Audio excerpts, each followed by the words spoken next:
Rocket ഇതാ പരക്ക rocket കയറുന്നുണ്ട്. ഇതാ റോക്കറ്റ് അനീഷാട്ടന്റെ ചൂണ്ടക്ക് എന്ന് കൊടുത്തോ.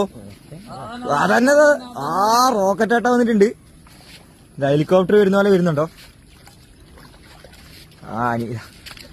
ഇനി പറയണ്ട. അപ്പുറം ഒരാൾക്ക് കിട്ടിയിട്ട് ഇതാ വലിയ മൂക്കനാട്ടാന്ന് പറയും നമ്മളെ നാട്ടില്. നല്ല സൈസ്. ഇതാ ഒന്നിതാ ഇവിടെ. ഇതാ ബാക്കിയാ സന്തോഷായിട്ട് ചൂണ്ടായിട്ട് ഇയാൾക്കൊന്നും കിട്ടിയിട്ടാ. പുട്ടാശ തെങ്ങിന്റെ എണീച്ചിട്ട് ഓടി മീൻ കിട്ടുന്ന പറഞ്ഞേരോ. കൈപ്പാട്ടറൊക്കെ ലൻഷോട്ടൊക്കെ കിട്ടീന്. ഇതാ കൈപ്പാട്ടറൊക്കെ കിട്ടിയ റോക്കറ്റ് കേട്ടാ. വലിയ സാധനം. ഞാൻ കഴിച്ചടാ. സൈസ് കുത്തിപ്പിക്കല്ല വെറുതെ മറ. ഇത് കൂടി എന്റെ എണ്ണ ഇട്. ഇനി കണ്ടില്ല. ഇനി ഒരിക്കലും ഒരു കാരണവശാലും ഡയറക്റ്റ് പോയിട്ട് പിടിക്കാൻ വേണ്ടി പാടില്ല. ആദ്യം വായിലേക്കില്ലേ